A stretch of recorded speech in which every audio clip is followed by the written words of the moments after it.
lindo esto de la mañana, ¿o no? Hay algunos que están conociendo lo que son las 10:30. ¿Me tiras un poquito acá, Lauti? ¿Lauti? ¿Me tiras un poquito acá? Un poquito. Bueno, quiero compartir con ustedes este tiempito algo que de alguna manera, el otro día le comentaba a Flor, le digo, me lo debería guardar para Pascua, porque parece que es todo un momento tan especial del relato de la crucifixión de Cristo, pero lo voy a compartir ahora y después lo repetimos y usted haga como que no lo escuchó algún día, ¿está? Pero el mensaje yo le puse, ¿seré yo, Señor? Esa frase no es un chiste, el negro habla por las dudas que usted crea. Está en la Biblia. Yo sé que muchos quedaron con la duda de si es o no es. Un poquito más alto, te juro que no me escucho. Es un texto. A ver si alguno se acuerda de qué momento es. ¿En qué momento de la Biblia, en qué momento de la historia está? ¿Vos pensás que era un chiste del negro Álvarez? ¿Te está enterando ahora? No, te juro que yo sé que muchos pensaban que era eso. ¿Cuándo? Ahí va, acompáñenme con su Biblia, Mateo capítulo 26, versículo 20 en adelante, gracias Mica. Yo lo voy a leer en la versión simple, que me gusta mucho, la NTV, pero en su Biblia lo puede compartir, es muy similar. Dice, al anochecer, Jesús se sentó a la mesa con los 12, eso fue el momento de la última cena.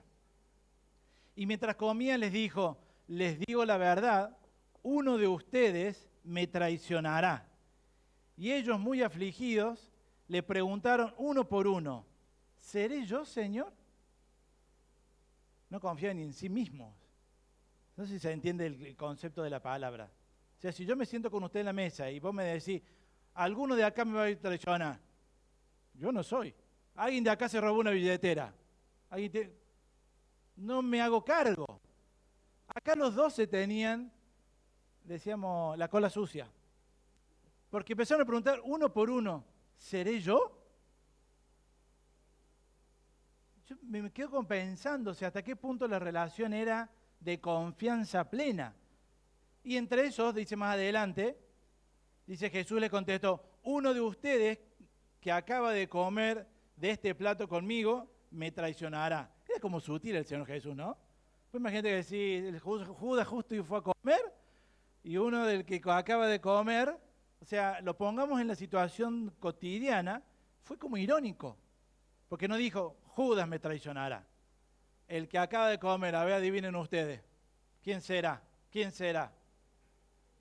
No sé si fue irónico, pero no fue directo o no fue acusador. ¿Está? Es como que está por acá, frío, frío, tibio, caliente, caliente, caliente, y Judas metiendo ahí justo.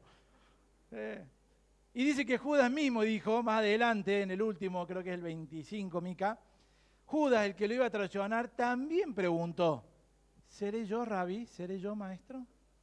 Y Jesús le dijo, tú lo has dicho. En ningún momento Jesús lo acusó, ni le dijo, vos me vas, porque inmediatamente, ¿qué pasa con los otros 11? Se le tiraban encima, me imagino. ¿Me siguen la idea? Sin embargo, él generó un momento, te lo dejo a tu criterio, decía la hueca esa. ¿Ah? Te lo dejo a tu criterio, fíjate quién será. Y Judas solo lo dijo, Judas solo entregó. Y Judas ya sabía que era él, porque ya había arreglado las 30 monedas de plata.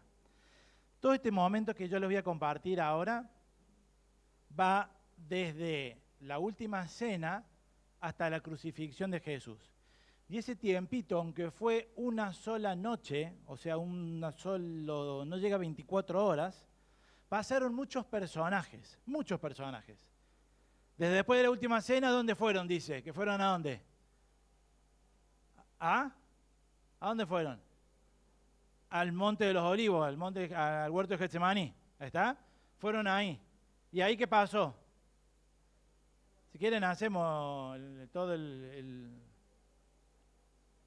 Después vienen, Jesús va a orar y ellos se quedan dormidos. Y después vienen la turba y lo que arrestan a Jesús. Y viene lo que relató en el mensaje anterior del personaje que Pedro le corta la oreja. Y se lo llevan a Jesús, ¿ante quién? Ante Anás, que era no el sumo sacerdote, sino el que había oficiado de sumo sacerdote, pero tenía un poder implícito en la sociedad. Era el suegro del sumo sacerdote. Y ahí lo manda a Caifás, que era el sumo sacerdote. Y ahí andaba Jesús paseando. Y de ahí fue a Pilato, porque Pilato no podía, porque los judíos no lo podían juzgar. Y de Pilato pasa a Herodes. Todo eso pasó en una noche, les quiero contar. Y no había Uber. Lo llevaban a Jesús de acá para allá. De Pilato a Herodes, de Herodes, ¿dónde volvió? A Pilato. Y Pilato lo manda a la crucifixión. Todo eso en el lapso de, yo no creo que hayan sido 24 horas, porque dice que a las 3 de la tarde del otro día fue cuando Jesús muere. Entonces no llega ni a 20 horas, de acá para allá, de acá para allá. Nadie se animaba, nadie resolvía la situación.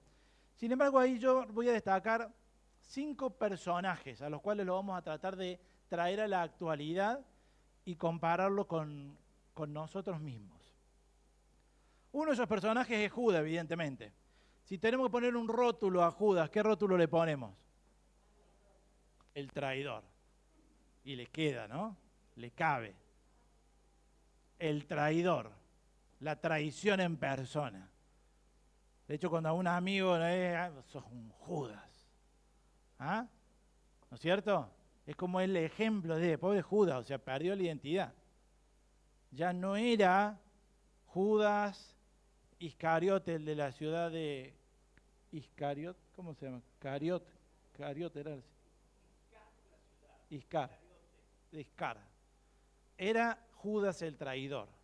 Por eso la vergüenza no le permitió seguir viviendo. El arrepentimiento, el remordimiento, aunque ya sabemos que todo eso estaba escrito por los profetas. ¿Ah? Todo eso ya estaba, pero sin embargo, en el día a día, si estuviéramos viviendo nosotros ese momento, Judas tuvo que cargar con la vergüenza, con el arrepentimiento, con el remordimiento, con el no quiero, me equivoqué, pero ya es demasiado tarde. Judas es el ejemplo de la traición. Y saben que algo muy interesante, yo siempre digo que, y me lo vuelvo a marcar y lo he compartido algunas veces, si la vida de Jesús fuera una película que no la habíamos visto nunca, vemos toda la película y el día que Judas llega al huerto del Getsemaní y lo traiciona, nosotros decimos, ¡ah! Este era el traicionero. No lo hubiéramos sabido. ¿Me explico lo que quiero decir? Nosotros lo sabemos porque ya conocemos toda la historia. ¿Está bien? Ninguno de los discípulos nunca se imaginó que entre ellos había y menos que era quién. Porque si no, inmediatamente hubieran hecho al comentario de Jesús, uno de ustedes me va a traicionar, ¿qué hubiera pasado? Era sabido. Ya actuaba como traicionero. Nos olía. Este parecía que iba a ser traicionero. No pasó eso. En ningún momento de la historia, si yo nunca vi la película, me doy cuenta que el traicionero era un peliculón. ¿O no? Hasta el final, vos no te enterás quién era el traicionero. Sin embargo, eso demuestra que quién era el único que sí sabía quién era el traicionero. ¿Y qué demuestra eso entonces? No, que lo sabe, pero algo más lindo demuestra. Que Jesús, aunque lo sabía, nunca lo trató diferente a los demás. Nunca hizo diferencia con Judas. Nunca lo amó menos. Nunca demostró nada. Siempre lo supo y nunca lo hizo a menos. Hermano, ¿usted cree que Dios no sabe lo que hay en nuestros corazones? ¿No sabe lo que pasa adentro nuestro? Desde el principio de la película lo sabe. Y sin embargo, nunca nos va a tratar diferente ni a menos que a cualquiera de los otros que Él ama. No hay traición que vos puedas hacer, que yo pueda hacer, que haga que Jesús me ame menos. Jesús no es rencoroso. ¿Cómo hubiera vivido usted 3 años, especialmente las mujeres? ¿Cómo hubiera vivido usted 3 años con una al lado en su grupo a la que usted ya sabía que lo iba a traicionar? ¿Se lo hubiera aguantado? Le clava un puñal de una. Apenas se descuida. Inmediatamente. 3 años. 3 años convivió con Judas y nunca, y no es que la dibujaba Jesús, no es que se esforzaba por amarlo. El Señor Jesús lo amaba. Pero estaba predestinado para eso. Es más, el texto dice que era el hijo de perdición. Nació para ser el traidor, pobrecito. Y él no sabía. Por eso se ahorcó, por eso se suicida. Dice que Judas era del grupo, era de la familia. ¿Y saben en qué te das cuenta? En Juan capítulo 18. Mire, esto es a mí me encanta, tú sabes que a mí me encanta, bueno, saben que yo estudio cine y me apasiona el cine. Es una película perfecta esta historia, porque Judas actúa en consecuencia de acciones a las que nadie se da cuenta. Dice Juan capítulo 18, y vaya agarrando estos textitos y después véalos sueltos. El 18, 1 y 2 dice que después de decir estas cosas, fue en otro momento, después de la cena, Jesús cruzó el valle de Cedrón con sus discípulos y entró en un huerto de olivos, después de la cena. Judas, el traidor, ¿qué dice? Conocía ese lugar. ¿Por qué lo conocía? ¿Porque era público? ¿Era el patio Olmos? Porque Jesús solía reunirse allí con sus discípulos. Era nuestro lugar, era el lugar del grupo, el lugar privado, el lugar íntimo, el lugar donde compartíamos juntos, solos. Judas sabía que Jesús iba a llevar a los discípulos ¿a dónde? Al lugar privado, al lugar íntimo, al lugar de oración, porque ahí iba a orar el Señor Jesús. Cuando dice la Biblia que iba al monte a orar, ahí se iba a orar. Judas ya conocía ese lugar. ¿Le ha pasado estar en casa ajena alguna vez? Cuando va algún día así, me voy unos días a la casa de tal, y voy a decir, bueno, voy a sacar un vasito de agua. ¿Y dónde están los vasos acá? Y empieza a abrir todas las alacenas. ¿Ah? ¿Dónde están los vasos acá? ¿Dónde guardan? ¿No le pasó que hace sin papel higiénico y abre abajo y justo y no hay papel higiénico? ¿Dónde guardan el papel higiénico en esta casa? Usted en su casa puede caminar con las luces apagadas, sin zapatilla y no le va a pegar el dedo chiquito con la silla. ¿No es cierto? ¿Por qué no? Porque la conoce. Cuando es un lugar que no conozco, no sé ni dónde está el pico de agua. Judas conocía a oscuras y descalzo dónde iba a estar Jesús esa noche con sus discípulos. Porque de hecho dice que era de noche, estaba a oscuras, y él mismo dice que les dijo, al que yo le dé un beso, ese es. Él lo identificaba mejor que todos los otros. Judas es el ejemplo de una persona, literalmente como hablamos de la tradición, que conoció en la intimidad a Jesús y después no le importó. Le ganó lo que él quiso. Yo no sé si usted es uno de esos o si conoce a alguien así. Conoció a Jesús en la intimidad, vivió adentro en una congregación, en una iglesia, estuvo sentado en primera fila, sirvió al Señor en alguna manera, no con la música me refiero, sirvió al Señor, conocía los lugares íntimos de la casa. Y algún día las cosas de la vida hicieron que él decía, no me interesa. Y se fue. Se lo ve feo a Judas ahora, ¿no? Porque tiene más cara actual. No le importó y se fue. ¿Saben que en esta iglesia yo he visto muchas caras así? No sé si están, no lo estoy condenando como Judas, ni estoy diciendo que son Judas, lo que estoy diciendo es gente que estuvo acá adentro, no acá exactamente en esta iglesia, en muchas iglesias, pero el día que hubo 30 monedas de plata, prefiero las 30 monedas de plata. ¿O no? Pobre Judas. Otro personaje fue Pedro. ¿También estuvo Pedro en el huerto o no? ¿Estuvo en la última cena? ¿Estuvo en todo el recorrido de la noche? Y estuvo en la crucifixión. Nosotros tenemos dos imágenes de Pedro. Siempre que hablamos de Pedro, pobrecito, lo vemos como el impulsivo. ¿Ah? ¿Qué hizo Pedro de impulsivo en la historia de los 3 años? A ver si se acuerda. Yo le cuento una que se me viene a la cabeza. Iban en la barca, se levanta la tempestad, viene Jesús, que había estado orando en el monte, y dice que camina por el agua, y todos dicen que es un fantasma, todos se asustan, y al único que se le ocurre decir y desafiar a Jesús diciéndole, si vos sos Jesús, hace que yo vaya y camine en el agua. ¿A quién se le hubiera ocurrido en el medio? Imagínense, ¿han estado en un bote alguna vez? Yo no tengo mucha experiencia de bote, pero las veces que estoy en un bote se mueven para todos lados, ¿no? Son muy inestables. Y no estamos hablando de un crucero que si se mueve, como que el movimiento es así, ¿no? Estamos hablando de un bote, eso que es... ¿Ah? Estaban así los discípulos, que se le movía el bote para todos lados. Y Pedro, en vez de decir, venía a ayudarnos, ¿no? Se le ocurre algo superior, algo diferente. Era una mente brillante para mí, Pedro.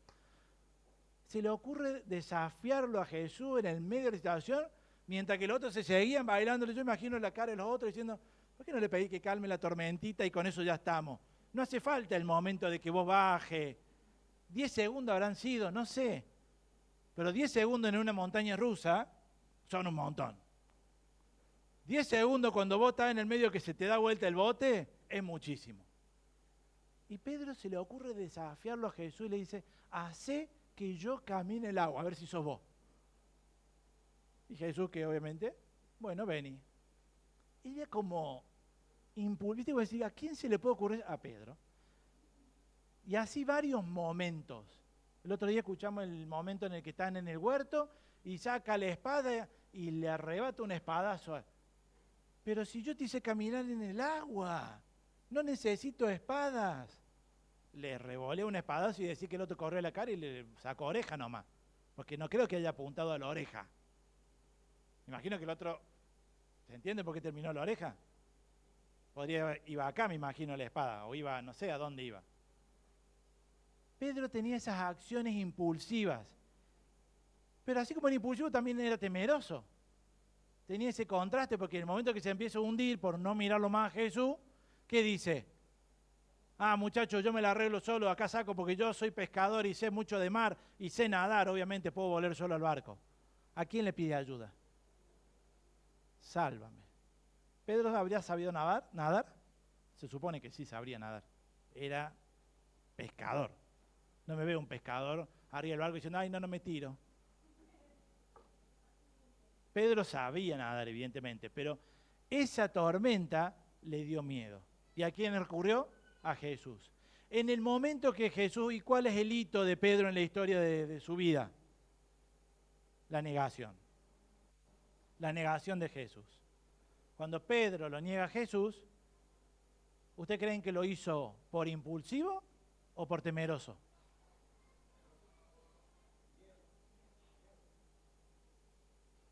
Él sabía cómo terminaba en esos casos. Él sabía que iba a la crucifixión un caso así. O sea, la muerte normal de los romanos ante un caso de alguien que merecía la muerte no era una inyección letal y que se vaya muriendo lentamente. Era la cruz. Era la cruz pasada previa por los 40 latigazos. Eso era normal en la ciudad. La gente estaba acostumbrada a ver cómo se llevaban a alguien al preso y los políticos lo hacían a propósito. ¿Para qué? Para que los demás aprendan de que no hagan eso. O sea, ¿se entiende? Pórtate bien porque si no te toca esto. Pórtate bien porque la condena es la cruz. No se inventó la muerte de cruz con Jesús. ¿Se entiende? Era un castigo que los romanos ya aplicaban. Lo aplicaron con Jesús también. Cuando Pedro está en ese momento y lo empiezan a decir, vos también, vení para acá adentro, vení para acá adentro. No, porque tenía miedo. Una vez, 2 veces, 3 veces. Tuvo miedo. Y vos me decís, ¿es solo el que lo negó? No cabe en duda que hay un Pedro antes del Pentecostés y un Pedro después de Pentecostés. Pedro después de Pentecostés fue la persona que predicaba y que, ¿qué? ¿Se salvaban de a cuánto? ¿De a dos hermanitos? 5.000, 4.000, 2.000. Así se le Biblia en Hechos, que cuando Pedro predicó, y no es que tuvo una palabra elocuente, que tenía seguía siendo el mismo pescador básico, que lo único que dijo es el mensaje del Evangelio, y Dios lo utilizó para salvar a miles, a miles. Pedro es el ejemplo también del arrepentimiento. Pedro es el ejemplo de aquella persona que habiendo negado a Cristo, habiendo cometido sus actos impulsivos, habiendo tenido temor en su vida por errores, sabe arrepentirse y sabe volver ¿a dónde? Al camino del Señor. ¿Y Dios lo puede utilizar? Creo que hay dos nombres más utilizados en la historia de la humanidad y son Pedro y Pablo. Y no son por los picapiedras. Pedro y Pablo son los personajes o los símbolos más famosos de la humanidad después de Jesús. Nadie puede no decir que no conoce a San Pablo o a San Pedro, si quiere decirlo más actualmente, digamos, pero todo el mundo. El Señor hizo una obra en Pedro maravillosa. La negación y el arrepentimiento. Otro personaje menos conocido pero muy interesante. Barrabás. ¿Quién fue Barrabás? ¿Pero quién fue? Un asesino o un homicida o un preso. ¿Qué tuvo en particular Barrabás?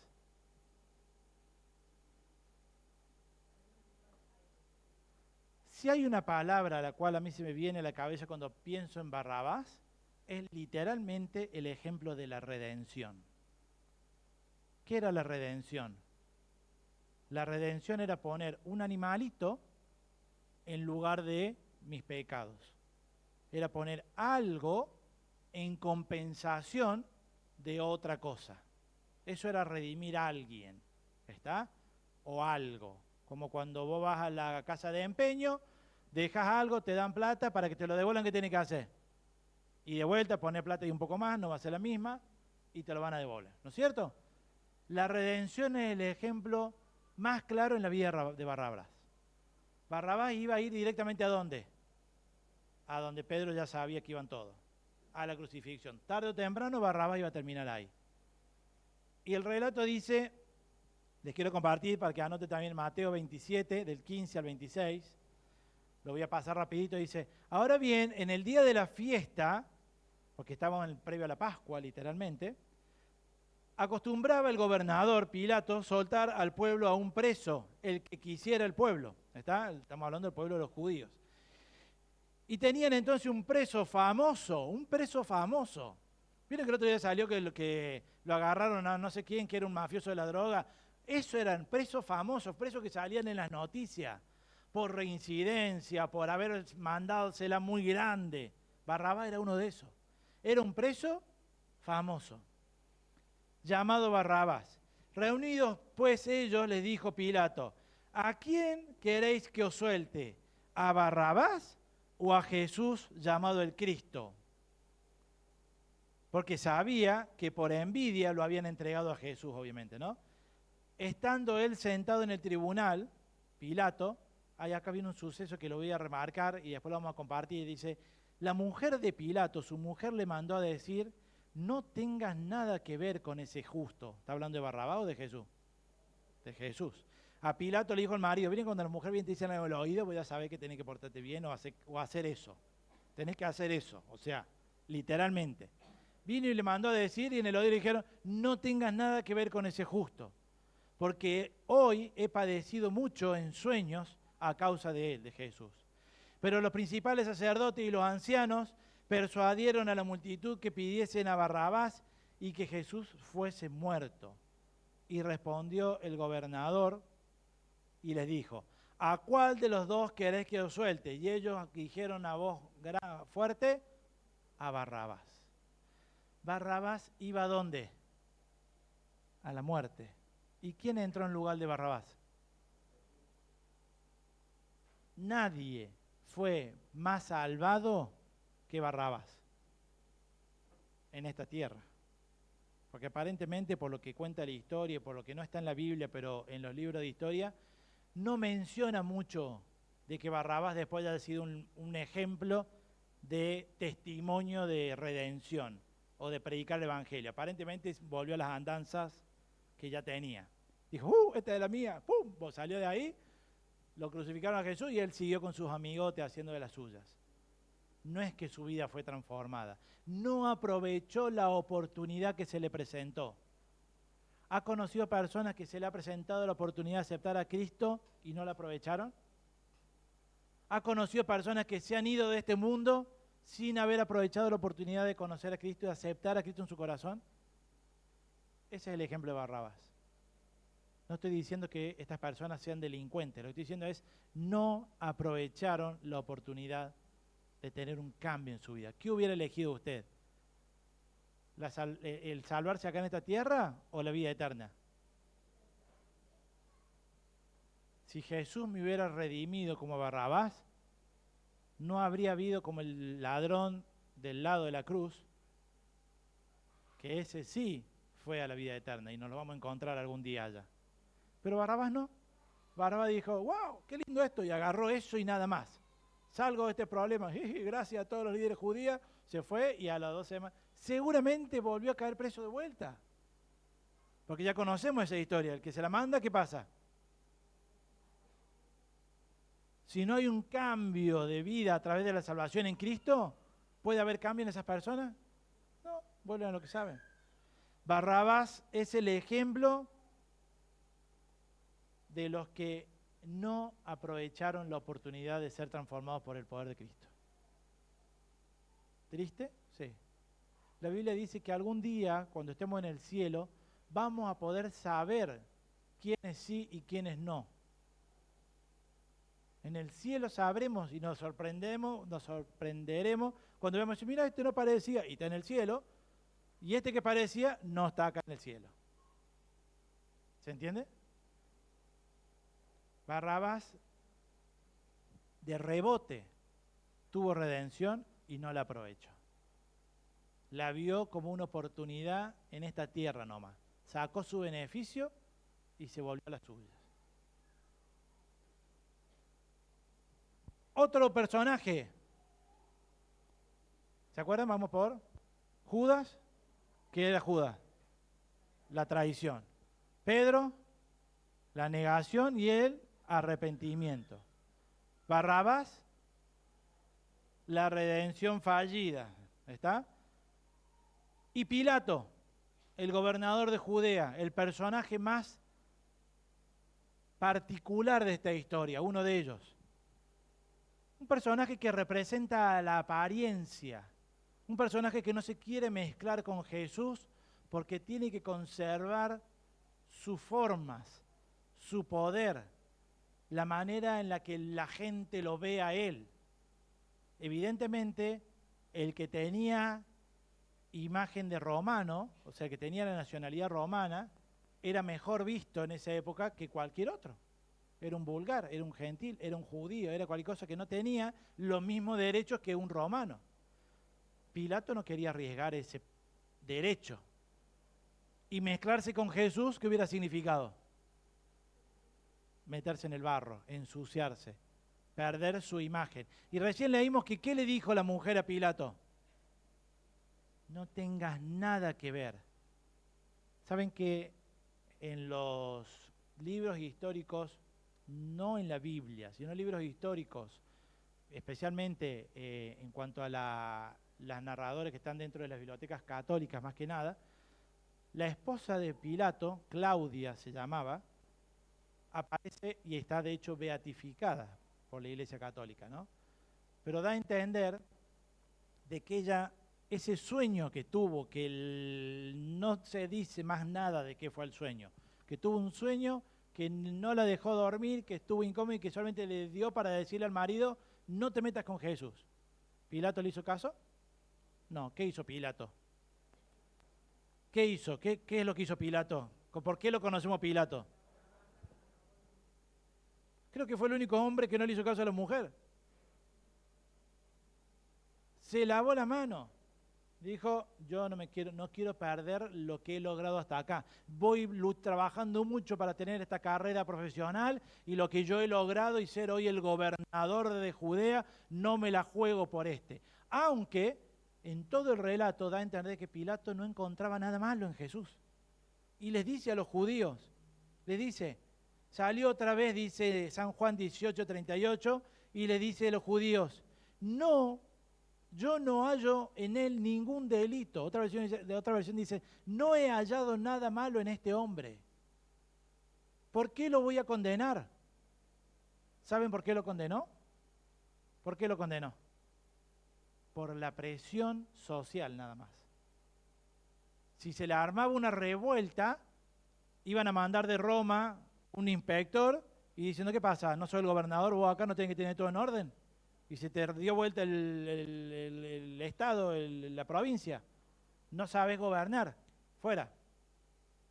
Por miedo a que perdiera su posición, él agarró y dijo, bueno, listo, este es de ustedes, es el rey de los judíos, yo no tengo nada que ver. Aunque mi señora me ha dicho que yo no me meta, yo no tengo nada que ver, así que hagan lo que quieran. Es más, le dice que cuando le dio los 40 latigazos a Jesús, lo mandó a que le dieran 40 latigazos. ¿Por qué lo hizo? ¿Porque era parte del proceso? No, él dijo, le doy 40 latigazos, que ya lo vean un poco golpeado, y dejen de hinchar, y se vayan de vuelta a la casa. Le dio los 40 latigazos, dijo, ya está, acá está, lo tienen, ¿qué? Y la gente que empezó a decir los judíos, crucifíquenlo.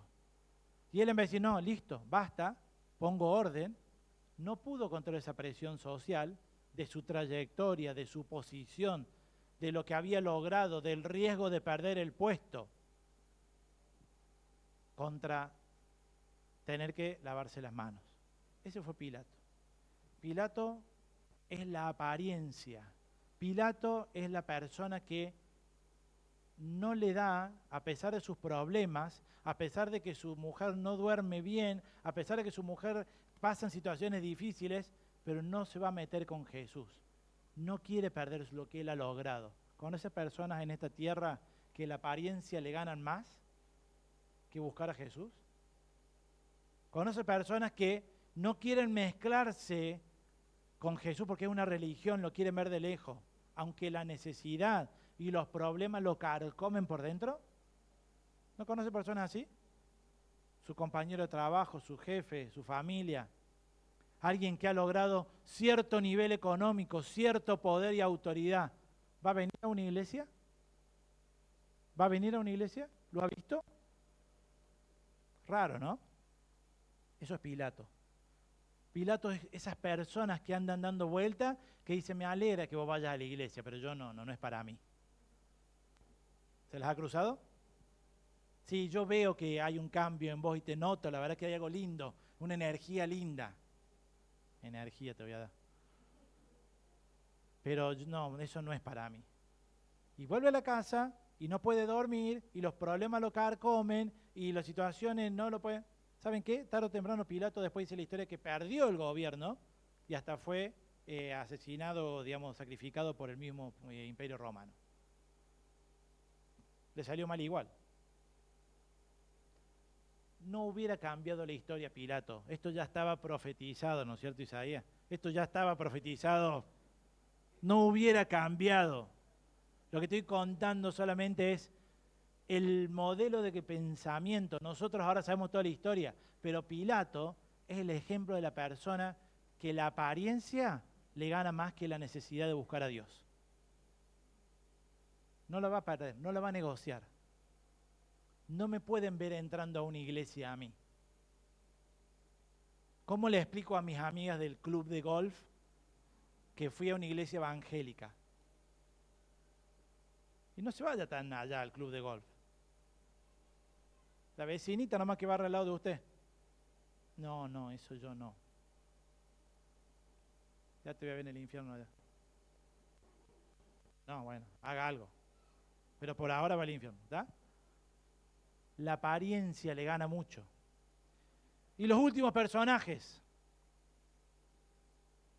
no menores, los religiosos judíos, los que mandaron a crucificar a Jesús, los que le tenían envidia, los que sintieron que se les movía la estantería con lo que Jesús venía haciendo de en medio del pueblo. Esos religiosos no pudieron soportar todo lo que Jesús vino haciendo, los milagros, los sucesos que traían controversia a toda la religión que ellos habían impuesto, porque eso no era Dios. Esos religiosos de ese momento tenían más reglas que lo que en su momento Dios le había dado al pueblo de Israel. No sé cuántas miles de reglas tenían en su momento que le imponían al pueblo para vivir la pureza. Y ellos no la cumplían. Y Jesús venía a mostrarle que ellos no cumplían lo que decían, lo que le exigían al pueblo. Esos religiosos llegaron a tal punto que en el mismo momento que lo están ellos incitando a Judas para que entregue a Jesús, dice Juan capítulo 18, versículo 28, que llevaron a Jesús a la casa de Caifás, de la casa de Caifás al pretorio, a la cárcel en la casa de Pilato, y era de mañana. Y dice, y ellos, los judíos, los religiosos, no entraron en el pretorio, en la cárcel, para no contaminarse, porque era entrar en terreno de, ¿cómo se dice?, de pecadores. Era terreno, ni siquiera que estaba sucio, era el lugar donde estaban los paganos, donde estaban los que no eran puros como ellos. Era un lugar impuro tácitamente, no es que estaba sucio literalmente, ¿se entiende? Pero era un lugar impuro. Entonces ellos no entraron al patio de Pilato porque no podían contaminarse, estaban previo a la Pascua, tenían que purificar todo. La tradición dice que los judíos previo a la Pascua limpiaban las casas, y hasta el día de hoy los hacen los ortodoxos, desarman la casa, desarman literalmente la casa, o sea, si este es el ropero, lo levantan, lo sacan, tienen que limpiar todo, que no quede nada. ¿Y saben lo que tenían que limpiar? Lo que fuera levadura. Solamente empezó por ahí, porque tenían que comer el pan sin leudar, era lo que le había dicho el Señor. Y se fueron a tal extremo que limpiaban la levadura.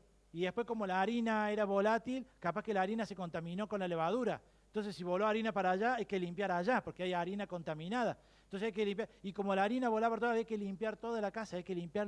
Y ya se fueron al extremo en que hasta el día de hoy, previo a su celebración de la Pascua, ellos limpian la casa, pero a lo que ni mi señora la limpia.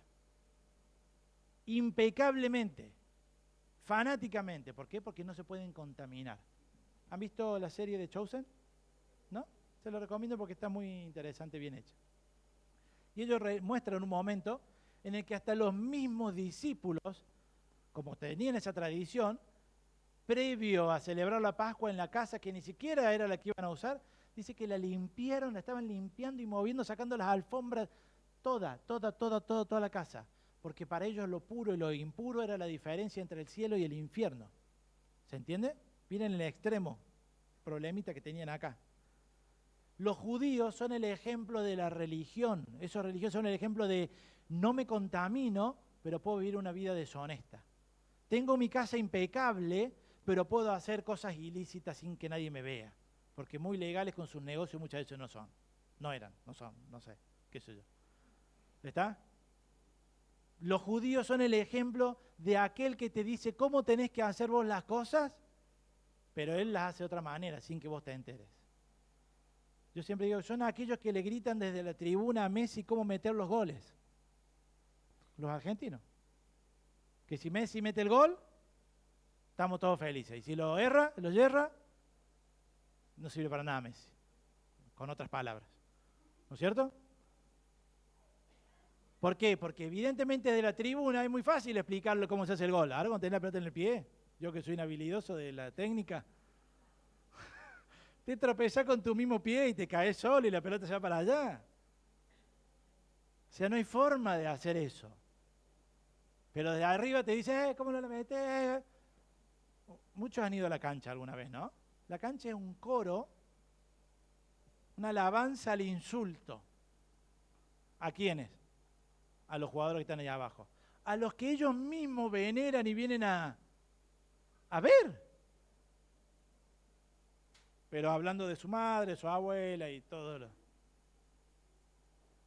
Desde arriba se ve fácil. Que yo te diga lo que vos tenés que hacer con tu vida parece fácil. Ahora, cuando sos vos el que estás lidiando día a día con las situaciones, el que tiene que criar los hijos, el que le sale los hijos rebeldes, el que le sale el hijo travieso, el que pasa por una situación de enfermedad, el que vive una enfermedad. Ahora lo estamos viendo con la mami. Una cosa es que nosotros digamos, mami va a estar bien, pero en su cabeza está viviendo la situación de enfermedad. No en el dolor físico solamente, en el temor de la enfermedad, de la humanidad. No es lo mismo estar en el lugar que decir yo te entiendo. No me entendés nada. Yo siempre le digo a la gente, no entendés nada, porque no sos yo, porque no te está doliendo como a mí, porque no te está costando lo que me costó a mí. La madre que tiene un hijo que le ha salido difícil, que la vive, lo va a llorar aunque esté en la cárcel, como la mujer que salió a decir que su hijo era un preso político, ¿vio el reel? Ella está convencida que su hijo es un santo, pero robaba kioscos. Pero es mi hijo y es un preso político. No, es un delincuente. Pero como es mi hijo, no vale igual, se le perdona. Los judíos son aquellos que gritaban cada vez más fuerte, crucifícale. Al que teóricamente ellos esperaban como el Salvador. ¿Qué pedían los judíos? Un Mesías. Cuando llegó, no lo creyeron. Porque su mente era tan chiquitita que eran los que creían que lo iba a salvar de la opresión romana, que era él creía que iba a ser un Milei. Nos salvó en este momento de una situación económica. Eso no es un Mesías. Es alguien que medianamente está haciendo algo. Pero eso no es un Mesías, no es un Trump, no es una Corina Machado. No sé si me entiendes lo que quiero decirle. No son los personajes políticos. Jesús no era un personaje político que venía a darle respiro a una sociedad ahogada. Jesús era el que venía a darle salvación y vida eterna al mundo.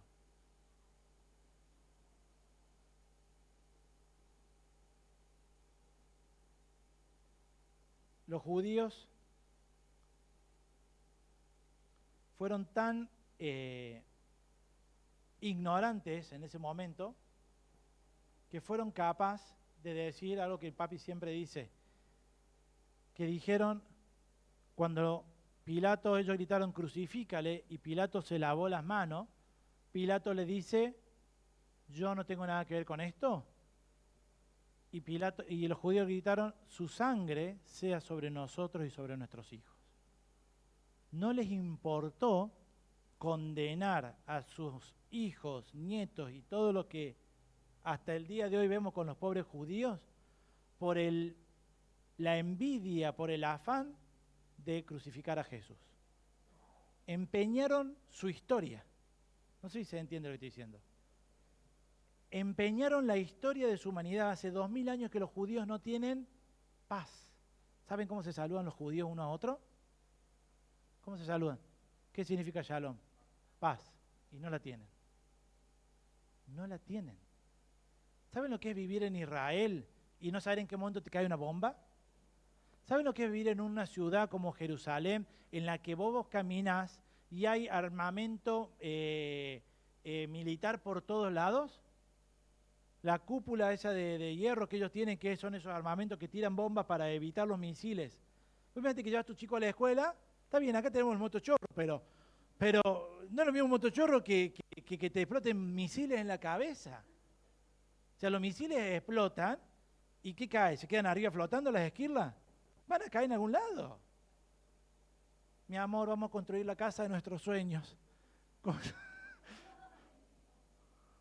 Pregúntele a la gente de Río Tercero lo que te caiga una esquirla de una bomba en la casa de tus sueños, arriba de la cabeza de tu hijo. ¿Tienen paz? ¿Saben dónde nació eso?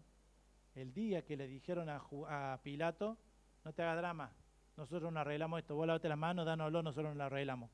Y si la tienen que pagar nuestro hijo, no nos importa. Ahí están. Nunca han vivido en paz desde ese momento hasta ahora. Usted sabe que Israel es un estado real desde el 1960, 1948, en 1948. O sea, nosotros tenemos más historia que Israel. O sea, más historia de Argentina como país. Ellos solamente como una nación tácita, digamos, como una cultura, no como un poder político real. Desde el momento en que esperaban un Mesías, nunca llegó, hasta el 1948 que recién fueron país. Siempre vivieron bajo la opresión de alguien. ¿Se entiende lo que quiero decirles?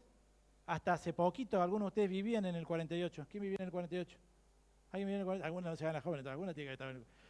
Mi papá del 50, así que había un par de estaban en el 48, estaban ahí, Gugú, Tata, estaban, algunas de acá estaban, no vamos a decir quién, no importa. Recién ahí pudieron llegar a ser un país independiente. Y a pesar de que políticamente lo son, no la tienen a la paz.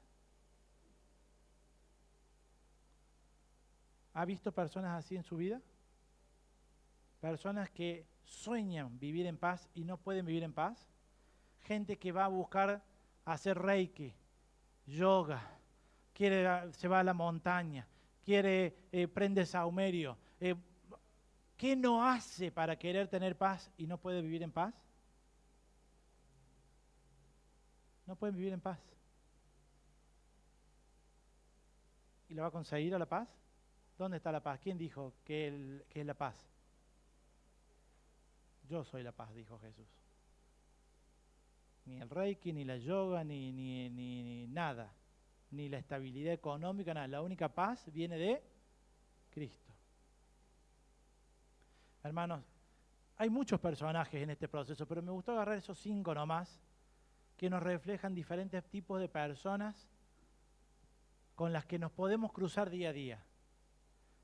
Mire, con errores y todo, yo prefiero identificarme más cerca de lo que está Pedro que con todos los otros. Porque a pesar de todos sus errores, como cualquiera de nosotros, Pedro entendió el Evangelio, sirvió al Señor, se arrepintió de sus pecados, aceptó a Cristo en su corazón y su vida fue transformada maravillosamente. Todo lo demás pasó de largo. Pilato, los religiosos, Barrabás, y me estoy olvidando de uno. Y de Judas, evidentemente.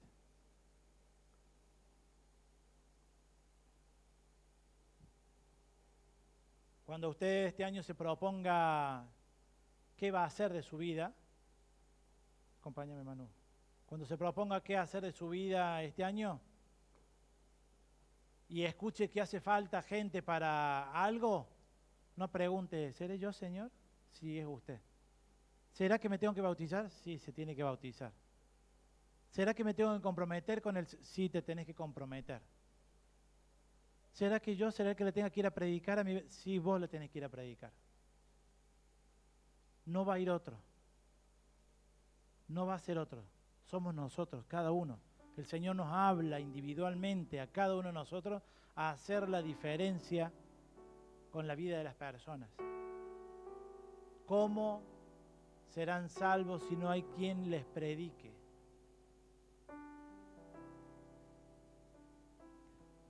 Cuando el Señor Jesús narró la parábola del buen samaritano, la respuesta final al judío que lo estaba probando y diciendo, entonces, ¿quién es mi prójimo?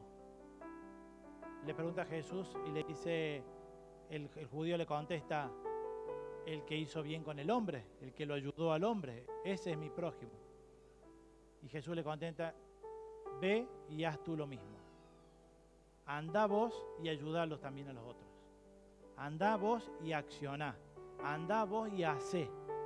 En la parábola dice que un religioso pasó y siguió de largo y lo vio al samaritano, al que lo habían golpeado, tirado en el piso y lo dejó.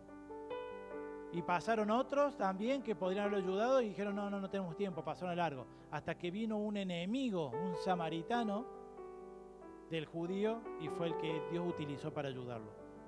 ¿Sabes qué? Ese vecino, ese compañero de trabajo, ese pariente, ese no es tu enemigo. Es la persona que Dios ha puesto en tu camino para que vos lo ayudes. Tenemos que cambiar muchas cosas en nuestra rutina este año.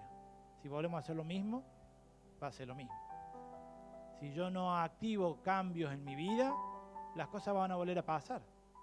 Como Barrabás, tuviste una oportunidad y vas a volver a hacer los mismos errores que hacemos siempre, todos. Pero si hoy tenemos una oportunidad de tener un encuentro diferente con Dios, hay que aprovecharlo. Porque no es para acá solamente, es para la vida eterna. Y si tengo la oportunidad de que otro se encuentre con Dios, ¿cómo no lo voy a hacer? ¿Seré yo, Señor? Sí, sos vos. ¿Te quieres poner de pie y acompañarme a orar?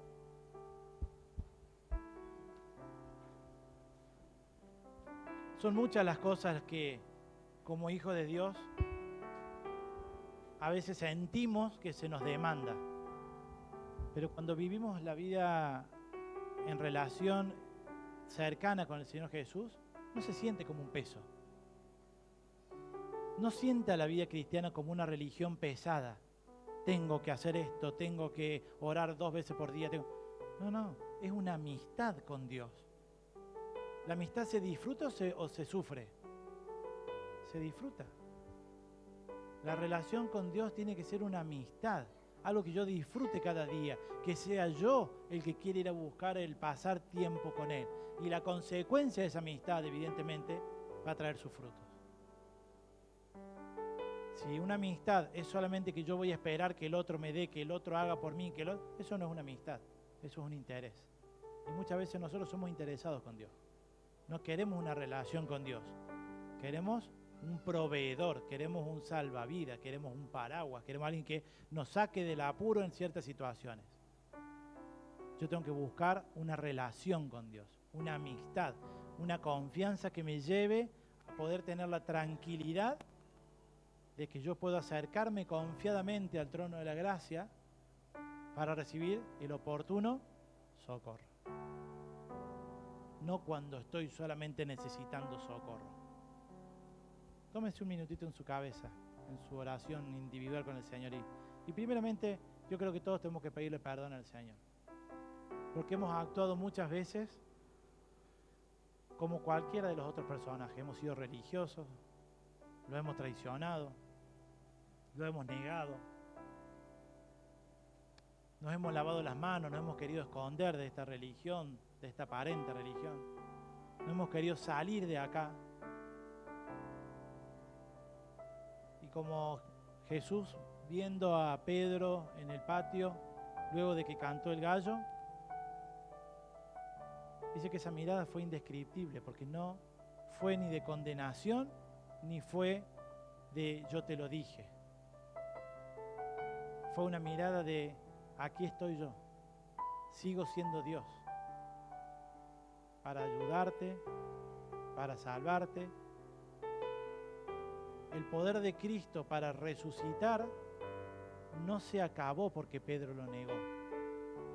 No se disminuyó porque se sintió traicionado por Pedro ni por Judas.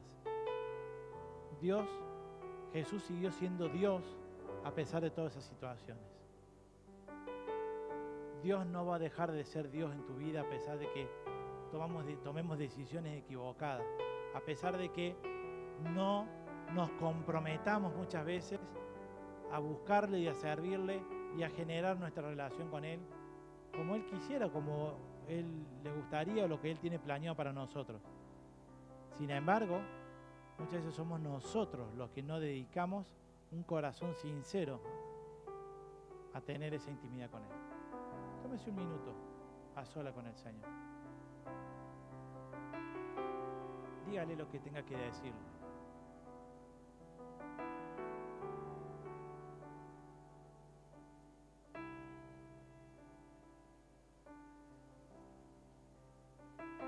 Señor, muchas veces nos hemos puesto una mala idea de nuestra relación con vos, pensando de que esta religión es pesada, nos obliga a venir todos los domingos y que tenemos que venir el miércoles al reunión de oración y no sé si quiero cumplir todo eso y si puedo hacer la célula. Cuando lo principal es la salvación de mi alma y mi relación íntima con vos, Señor. Ayúdame a entender lo que es vivir una relación de intimidad con Dios. Ayúdame a entender lo que es caminar cada día tomado de tu mano. A poner en tu presencia cada día mis preocupaciones, mis situaciones, las dificultades, las alegrías, las bendiciones. Agradecerte, Señor. A vivir en esa cotidianeidad, Señor. Como dos amigos, como un padre y un hijo,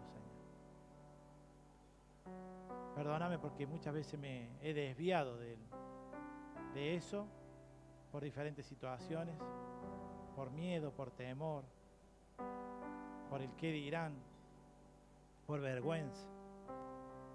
Ayúdame a restaurar mi relación con vos, a buscarte, Señor, y sé que vas a estar ahí como el Padre, el Hijo pródigo, esperándonos en la puerta con los brazos abiertos, siempre, Señor. No hay nada malo que yo pueda hacer que impida que vos me sigas amando, Señor. Si a Judas no lo dejaste de amar nunca, ¿cómo no me vas a amar a mí, Señor, a pesar de mis errores? Perdona mis pecados, limpia mi corazón, entra en mi corazón y transforma mi vida, Señor. Te ruego por la familia de cada uno de nuestros hermanos aquí representados, que podamos ser un ejemplo de testimonio para que sus vidas también sean transformadas, Señor. Encomendamos nuestras vidas en tus manos en nombre de Cristo Jesús. Amén, Señor. Señor le bendiga. Puede tomar asiento.